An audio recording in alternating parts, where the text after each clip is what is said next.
et du meurtre de Suzanne Berman, emprisonné, libération sous caution rejetée. Il n'échappera pas à un procès. Philippe Coste, je suppose que vous connaissez bien cette série, cette mini-série The Jinx.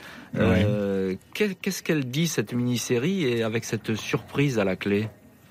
La série elle-même reprend de manière bien structurée tous les doutes, toutes les invraisemblances, toute la cécité des forces de l'ordre et des procureurs toutes ces années, remet les choses en ordre. Effectivement, l'aspect médiatique, ou je dirais l'intérêt pour le documentaire, viendra justement de cette petite phrase inattendue et autres. Alors, ce qui est quand même assez extraordinaire, qui rajoute quand même une couche de folie dans toute cette affaire, c'est que le FBI est attendu un documentaire pour arrêter Robert Durst pour des actes dont le côté criminel sautait aux yeux depuis des années. Et alors, allez-y, Philippe Coste. Quelle est l'explication à ce mystère? Parce que je poserai aussi la question ensuite à Aurélie Raya. Mais quelle est l'explication? Pourquoi le FBI a attendu aussi longtemps pour découvrir qu'il y avait deux lettres identiques?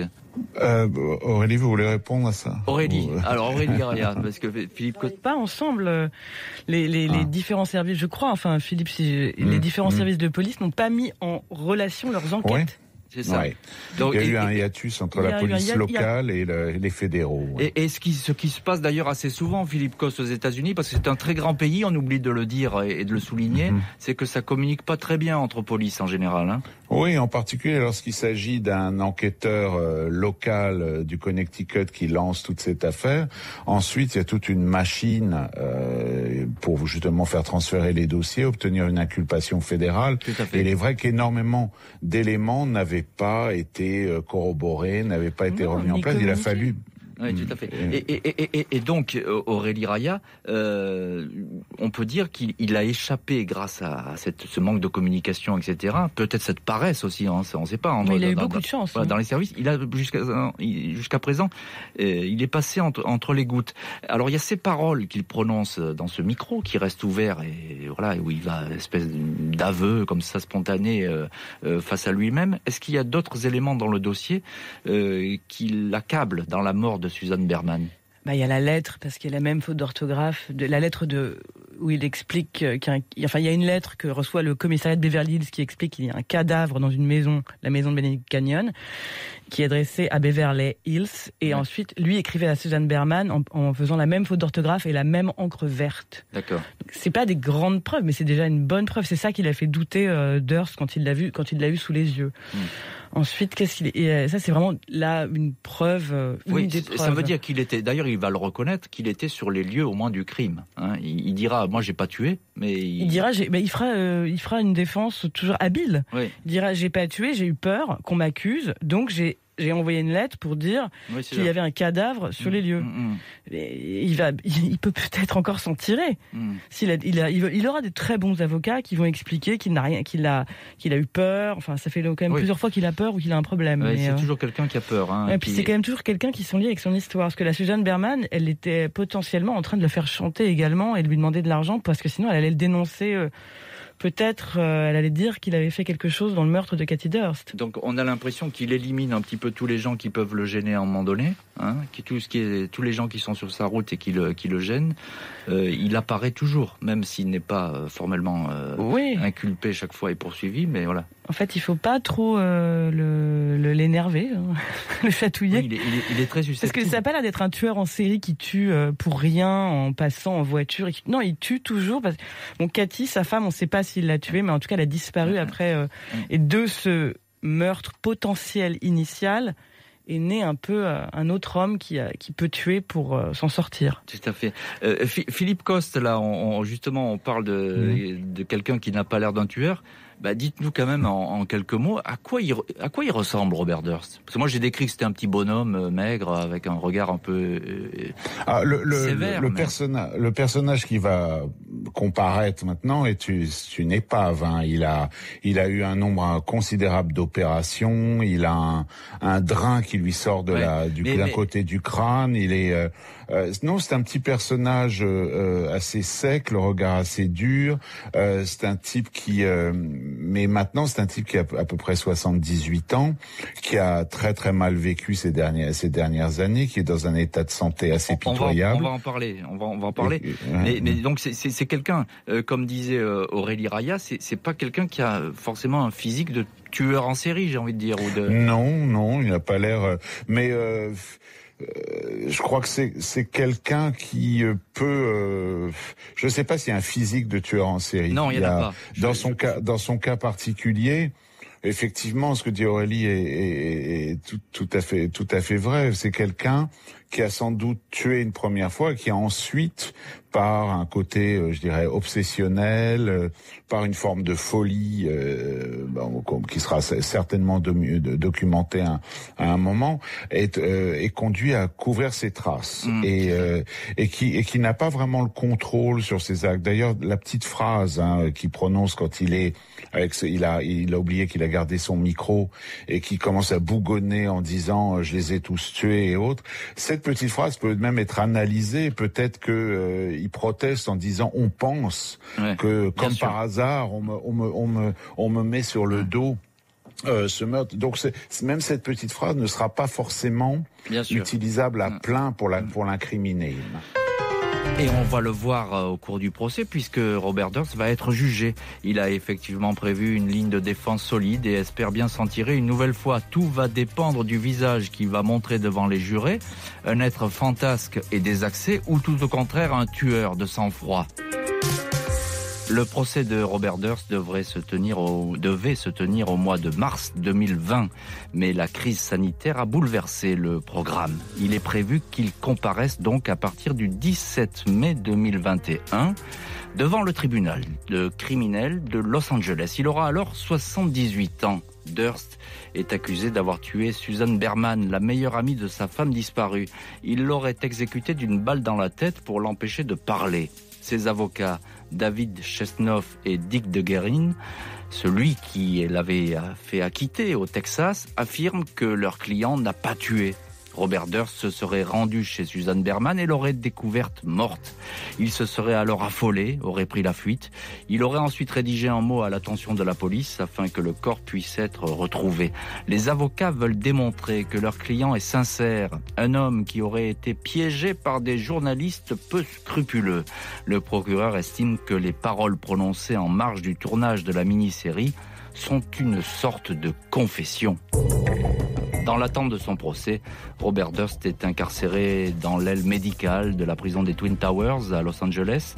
Il serait dans un état d'une grande fragilité, opéré d'un cancer de l'œsophage et d'une tumeur au cerveau, selon ses avocats. Il serait encore addict à l'alcool, à la marijuana et aux méthamphétamines, se déplacerait avec difficulté et tremblerait de tout son corps. Serait-ce une nouvelle ruse pour apitoyer les jurés de la part d'un homme qui n'aura jamais cessé de porter des masques? Aurélie Raya, journaliste à Paris Match, et ce soir l'une de nos invitées dans l'heure du crime. Qu'est-ce qu'on peut attendre de ce procès? D'en savoir un peu plus, si possible, sur la façon dont la façon dont Susan Berman a été exécutée, les preuves, sur sa personnalité quand même. Je pense qu'il y aura quand même ils vont creuser. Ils vont attaquer l'homme, ils vont essayer de décortiquer son passé, de reparler. Je pense qu'ils vont reparler de Katie Durst, ils vont reparler de sa femme, ils vont essayer de dire qu'il y a des liens entre toute cette disparition, le meurtre de Susan Berman. On va essayer de le faire craquer. On est d'accord. Pourtant, Philippe Coste nous le disait il y a un instant, il a une défense tout à fait excellente, une défense de feu presque, qui va l'épauler. Comment est-il aujourd'hui? On l'a décrit très fatigué, etc. Il est éprouvé par 6 ans de d'incarcération. Enfin, c'est un homme qui n'est pas habitué à ce genre de traitement, même s'il est dans une aide médicale et enfin, il n'est pas traité de façon trop atroce, mais il est enfermé depuis 6 ans et je pense qu'il est assez fou. Donc ça doit pas être quelqu'un qui a toute sa santé mentale maintenant. Enfin, on n'en sait rien avec lui, parce qu'il est très très spécial. C'est un homme qui à la fois peut être fou et puis il s'est quand même remarié. Il s'était remarié il y a une quinzaine d'années avec une femme qui avait payé sa caution pour le faire sortir, qui était très intéressée qui avait procuration sur ses comptes et qui en plus, comme elle est mariée, peut pas témoigner contre lui. Parce qu'on ne témoigne pas contre son époux. Donc c'était malin. Et comme ça, elle l'aidait, elle faisait un complice pour ses cavales, si jamais il y avait des problèmes. Donc on dit c'est quelqu'un d'assez intelligent par ailleurs. C'est un fou qui a toute sa tête, on pourrait dire. C'est possible. Après, il a quand même 78 ans, il est très malade, donc je pense qu'il est très diminué. Mais sa défense va être spectaculaire, normalement. Enfin... Philippe Coste, en direct ce soir dans l'heure du crime, est-ce que l'Amérique va suivre ce procès ? Est-ce que l'affaire Durst passionne encore l'opinion ? J'en doute un peu. C'est un point de vue du fait que... tout de même, un monstre pareil. Oui, c'est un monstre et autres, mais je crois que la défense joue aussi sur la vulnérabilité du personnage maintenant, sa fatigue, son aspect physique absolument décati, sa maladie. On ignore encore si vraiment le procès sera télévisé aussi.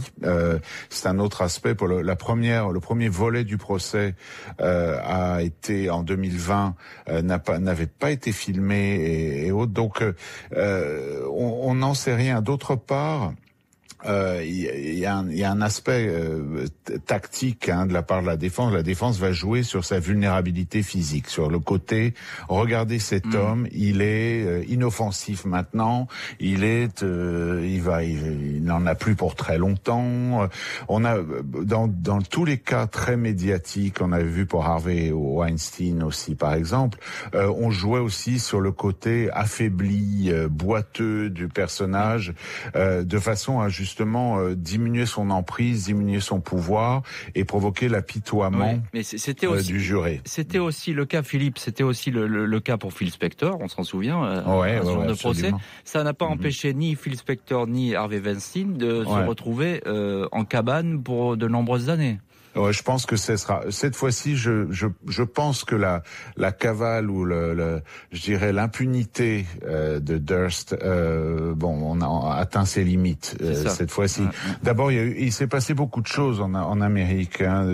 Les riches et les puissants en ont pris pour leur grade récemment avec toutes les affaires MeToo. Ça, on peut le voir.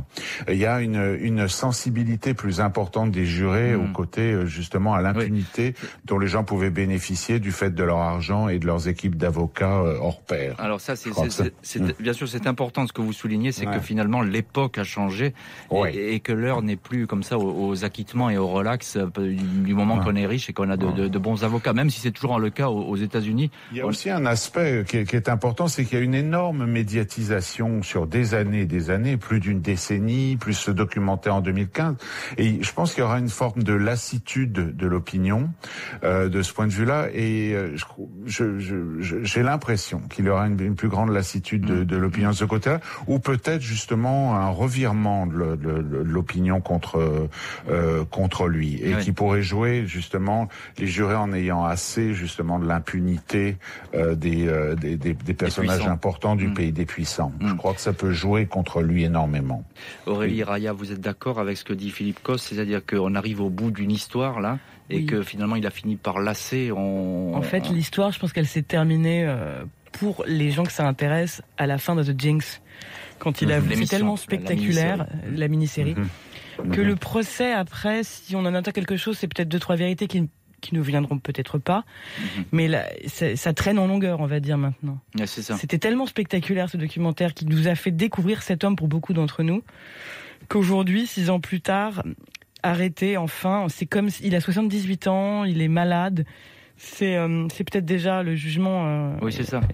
On n'a plus tellement d'intérêt par rapport à l'histoire. En fait.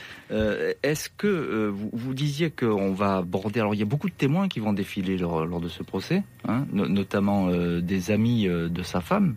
Des amis de sa femme, la famille de sa femme. Je pense que tous les gens de l'époque vont essayer de le faire comment dire, de lui faire avouer quelque chose ou de le faire parler de sa femme, ce qui n'est pas arrivé depuis 40 ans. Je pense que, mais là-dessus, je crois pas qu'il va dire grand-chose, moi, curieusement. On verra. Chaque procès, non, mais c'est comme une cour d'assises en France, un tribunal. Ils vont tous défiler pour dire, voilà, en 82, il était comme ci, comme ça, la femme a disparu là, c'est lié. Enfin, ça va être une analyse. Oui, la famille de sa femme, et il y a même sa famille à lui. Je crois que c'est son frère qui disait qu'il avait